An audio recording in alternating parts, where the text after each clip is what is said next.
pasensya na po kayo sa words ko, pero masabi po natin na nagiging irresponsible po tayo para kay Mark sa pagpasok ni Mark. Tatanungin kita, Mark, ng diretso, gusto mo bang mag-aral talaga o gusto mo magtrabaho? Ang totoo niyan po nahiya na rin po ako sa inyo at kayo pong porsigidong tumulong sa amin. Ngayong araw hindi ko na napigilan ang aking sarili, kaya ito ang aking mga nasabi sa kanila.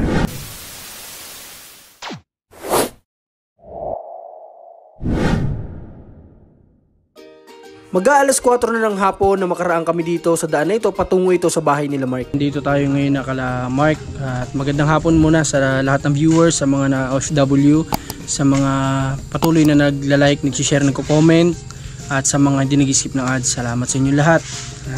Nawa pagpalain po kayo at sa mga viewers ganun din. At dito ako ngayon kala Mark kasi kahapon pa dapat tayo dito pupunta nung pagtapos natin kay Mark.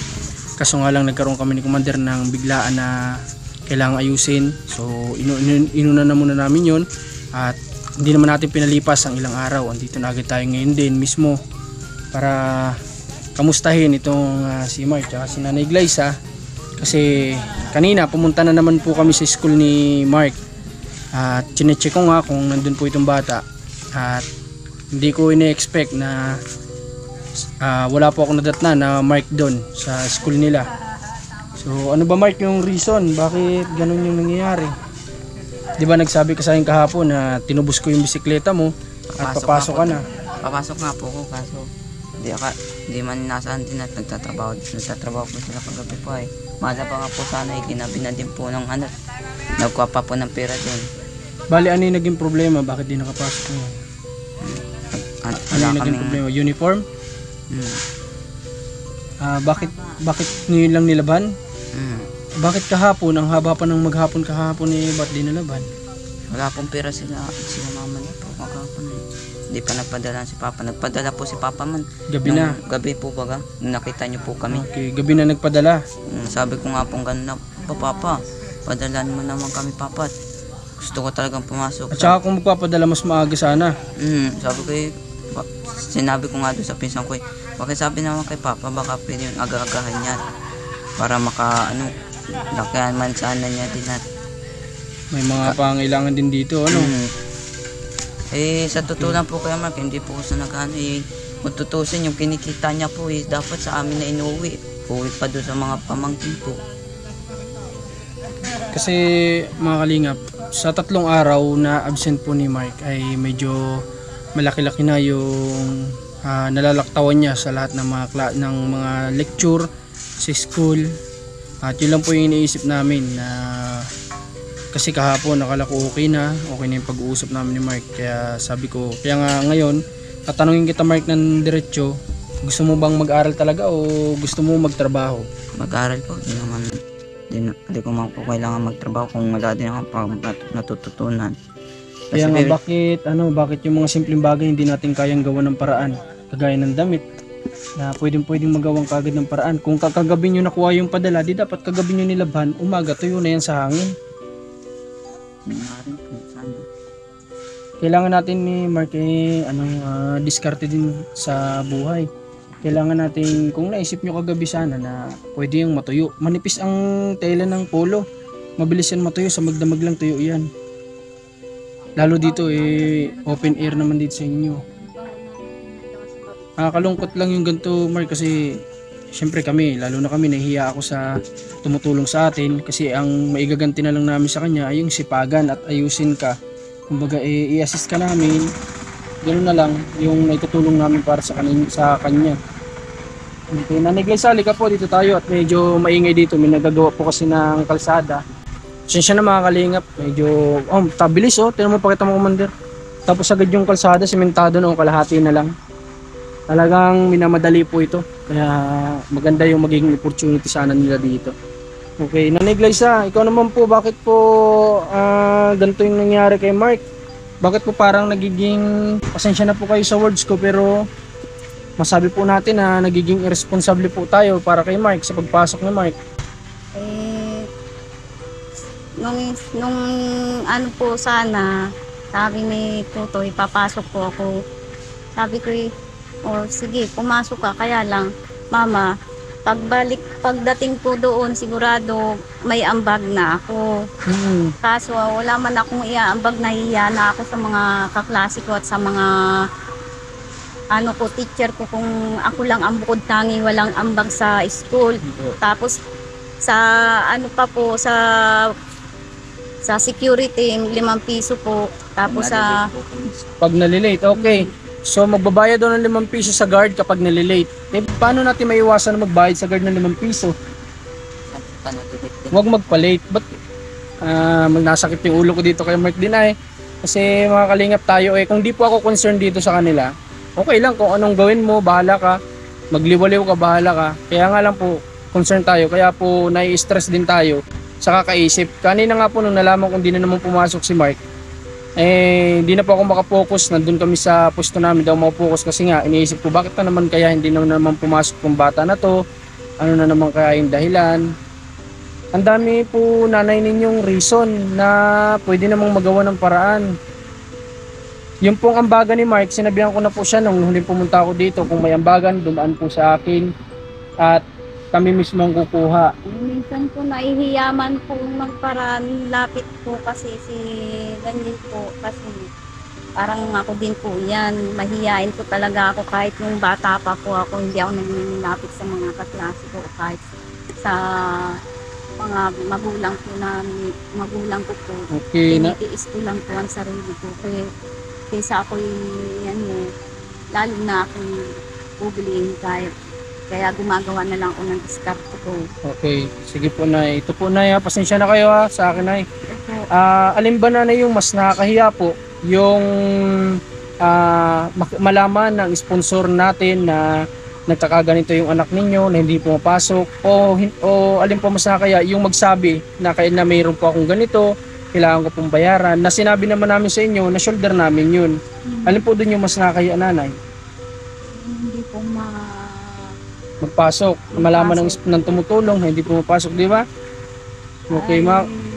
Ang masasabi ko po, bigyan niyo pa po ng sa pagkakataon po yung anak ko kasi sa totoo lang po, naaawa rin naman po ako minsan sa anak ko at minsan wala rin ng baon. Kasi nga, nagalaw natin yung dapat na baon ni Mark. Okay, so mga kalingap, pagpasensyahan niyo po kung ganito po ako magsalita ngayon dito kay Nanay Glyza. Kasi po kung di naman po natin to gagawin, baka po kung tayo po kumbaga malumanay lang lagi magsalita, depende po yan sa sitwasyon. Kung ganito po na kailangan natin silang sabihan para lang po mapabuti, mapaayos, gagawin po natin yun. Kaya pasensya na po kayong mga manonood namin ngayon. Okay, sige Minsan nga rin po yung teacher ko, naawa na rin po sa akin. Kaya tanong ako, nagkain ka ba, Mat? Lagi po yung tinitay, nagkain naman po. Minsan yung tatanong ako pagkasi ko. Yan, hindi ka nagkain sa dagan, tamlay ka na yun. Hindi. Sabi ko rin lagi sa kanila, kain mo na ako. Okay. Lagi lang ako nakamati sa kanila. Hindi na lang sinasabi mo. Kahit ang food ko ay Hindi gutom ka. Okay. Yun po na yung iwasan natin. Tingnan niyo po si Mark. Napasok po ng gutom na imbes na dapat naman sana may allowance po itong bata. Ano po Nanay, kayo po ba Nanay ay wala kayong pwedeng pagkaabalahan, pwedeng pagkakitaan, pwedeng mapasukan ng trabaho habang si Tatay Budoy ay wala dito? Meron man po siguro ako ma-applyan kaso ang problema naman po ayaw din ako po ni Papa. ayaw Totoo po lang ni, din po niyan. ni Agum na magtrabaho. Magtrabaho. Gusto po sana ni Mama magpunta ng Maynila. Pupayag naman po sana ako. Si Papa lang po Papa ayaw. ayaw. Mm. Okay. Ganito lang naman po yan Nanay.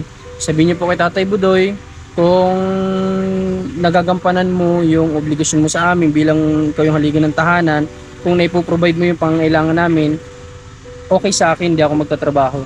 Kaya nga lang ganito yung nangyayari, hindi mo naman naipoprovide. Baka kailangan ko ng kumilos, kailangan ko ng magtrabaho. At saka po pati napag-usapan po namin ni Agum na kung wala pang si Papa, tulong-tulungan din naman po ni Unad. Kaso ang problema, umuwi man siya lagi dito kada isang linggo. Kasi ang hirap po nang nag-iisa rin talaga dito. Sa totoo lang po, pasensya na po mama. Halos gabi-gabi po ako hindi makatulog kasi pinagmamasdan ko ang buong paligid ko kasi kung anong mangyari sa amin, dadalwa lang po kami dito. Sana maintindihan naman po ninyo lahat. Nag-iisa rin po ako dito. Dito naman sa tingin ko naman secured naman kayo dito. Wala naman po ditong manghingialam siguro sa inyo. Kasi ang mga kapitbahay nyo naman dito ito may katungkulan nasa likodan nyo. Diyan mga sariling tao. Kaso po pag minsan po kasi yung mga nakakalistos dito, nagugulat ako sa nalabas agad ako ng lalaki sa dahil ko pa nga ang security dito pag gabi.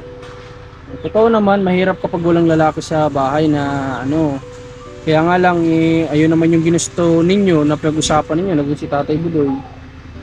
Ang para sa akin lang kasi nanay, baka po nasasayang yung buhay natin na nandito lang tayo lagi sa bahay. Para po tayo kasi dito ang sigarilyo nanay na nauubos, natitilpos, kung nandito lang po tayo palagi. Kami naman po nandito lang, sabi ko po 'di ba sa inyo, hindi habang buhay nandito kami. Kaya nga po ngayon, ang focus namin ay makapagtapos itong anak ninyo para po nung sa ganun, nakasalalay na po kay Mark yung kakabago din ang buhay ninyo. Kasi mas maganda pong tingnan nyo na nagbago ang buhay ng isang tao dahil sa pagsisikap. Hindi po yung parang sinubo na lang natin sa kanila. Gagayad po natin sila, gagabayan natin sila. Kagaya nitong pag-aaral ni Mark na ito. At salamat din nga sa sponsor po. Okay? Salamat, pwede akong humingi ng pudo sa sponsor. Sige. Hingi po sana ako ng pasensya sa inyo. Sana po huwag kayong magsawang tumulong sa amin. Pagpasensyahan nyo na lang din po yung nangyayari sa amin minsan po. At ang totoo niyan po nahiya na rin po ako sa inyo at kayo pong porsigidong tumulong sa amin. Ang totoo niyan, ayaw ko na nga po talaga umabsent naipilitan lang po talaga at minsan walang padala si Papa. Minsan nauugutom din ako sa school. Nahiya na din ako sa teacher ko. Hindi minsan ang naiisip ko rin po kung laging hihingi ako na 30 pesos lang, hindi ko kaya mahingi pa ako kay nahiya na rin po ako parang nare-realize ko po pag na sa kaya po yung laging asa. Nahiya na rin po ako. Okay, basta Mark sa ngayon, di ba kapag sinabi namin na kung may problema ka magsabi ka lang, walang problema yun sa amin, kasi kami naman yun, ang nakakaya Mark, yung hindi kami nag-offer tapos ikaw yung nagsasabi, yun yung medyo nakakaya. Pero nag-offer naman kami sa iyo ng gantong tulong, huwag ka mahiya, Okay, ganoon na lang gawin mo ngayon, ha. Okay, kagaya na pag-usapan natin kaninang umaga, binigay ko yung allowance mo kay anak ni Commander, kaya nga lang di ka daw niya nakita doon, kaya ako pumunta ng school. Okay, binigay ko allowance mo, kaso nga lang di ka daw niya nakita. So bukas pasok ka na. Sana wag ka nang absent, wag na mauulit ito, Okay, ngayon may dala ako sa inyong diyan, tayo nyo na lang ako diyan kasi medyo maingay doon. Tara, kunin natin. Shoutout nga po pala kay Tita Margaret. Shoutout sa tulong na binigay nyo para dito. Okay, Mark, di ba namang problema kayo sa pag-charge? Okay, ngayon, hindi na kayo problema. May ilaw, pwedeng mag-charge ng cellphone, solar, kayang-kaya ang 3 ilaw. Ayan, 3 ilaw, kahit 3 ilaw pa nakakabit, kayang-kaya niya, Malakas tong solar na to. At abot to sa atin ni Tita Margaret. Napakarami nito. Marami tayong bibigyan din. At isa sila Mark, bibigyan natin. Okay, ayan, Star Dance solar. Sumasayaw yata to. Dance daw. Okay, hawakan mo to Mark. Tapos, ito, ano ba yung charger ng cellphone mo? Android? Okay, ito, para kung wala dyan o kung nasaan ka man, trabaho ka, gusto mo nang mag-charge, hindi ka naman pwede makicharge sa mga bahay-bahay na madaanan mo kung nagtatrabaho ka. Nagpapasalamat nga pwede din ka mag-charge. Nagpapasalamat din po ako sa mama ni Clarence kahit hindi pa rin okay lang sa kanya na makisaksa kayo. Okay. Tapos ito Mark, yung ano mo, wala pa yung ano, yung jogging pants. So ito, yung pang every Friday lang daw ito, Friday lang. So wala pang ibang size, isa pa lang yung available. So pag dumating, kukuha ulit tayo. Tapos ito sa'yo na to, ito yung binayaran namin. Sa inyo na, sa inyo naman natin magkakaya naman pala. Ha? Hindi, dyan mo na lang, kapag may update, tapos ibigay mo sa akin, di pupunta ulit kami sa school, ano? Tabi mo para at least nahawakan mo. Lahat ito mga kalingap, yan yung mga binayaran natin. So okay na yan. Tapos ito, groceries, ha? Para makatulong sa inyo. Kung na ginagabihan si Tatay Budoy ng padala, oh, may mga ano kayo dito, oh, ha? Pangulam, kape, maraming dilata, oh. Nasa 10 yata to, ha? Nasa 10 pirasong dilata. Bigas lang tapos. Okay, tapos ito. Palaman. Para pang almusal, tapos may mga noodles, tapos kung magluto kayo ng ganito. May mga pangsahog na dito, di nyo naman problemahin. Ha? Pasok ka bukas, ano? Last day ng pasok. May exam po yan ay. May exam ka. Opo. Okay, so may exam pa si Mark. Malapit na exam ni Mark, kaya dapat ito mga kalingap rin makapasok talaga kasi wala anong sasagot ni Mark sa exam kung wala siyang natutunan. May mapangako mo ba, Mark? Hindi ka na absent. Ikaw naman, nanay, mapapangako mo ba na gampanan po natin yung pagiging parents kay Mark? Ha? Hindi ko na po papapa-absinin po yan kahit anong po mangyari. Okay, gagawa natin ng paraan kasi kami naman, hindi kami laging araw-araw na nandito sa inyo kasi may mga tinutulungan kami iba. May business pa kami na inaintindi. Kami rin na nagtatrabaho dun, wala naman kaming tao. Oo nga po pala kay Mark, nadali tayo na ano po natin ng kahit. Bakit? Alugtol pala yung ano po. Oh, okay lang, yaman mo na. At least pinayagan pa rin ni tatay na binigay sa iyo, ano, binalik sa iyo. Pupunta na din tayo at ayun nga, muli umihingi ako ng paumanhin kung ganito po tayo magsalita sa kanila. Ginagawa lang namin ito para po maparealize din sa kanila na kami nga ay desididong mapatapos si Mark. Sana ganun din po sila. Sana ay ano din sila, porsigido din. Okay, salamat ulit kay Tita Faye, kay Tita Margaret. At hindi lang doon, kay Ninang Adelyuson, kaninang Adelina, kay Tita Celia, kay Tita Jo. Maraming salamat po sa inyo lahat sa patuloy na pagsuporta, pagsubaybay po sa amin. Sana marami pang blessing ang dumating po sa inyo. At panoorin nyo na rin ang mga vlog ni Commander ni Marcos, Alma Vlog naman sa Facebook page. At sa mga hindi pa naka-follow sa ating Facebook page, follow nyo na po. At sa mga hindi pa naka-subscribe, syempre, click nyo na yung button dyan sa baba para maka-subscribe kayo at maging updated po. Okay, bibili kayo ng bigas, ha?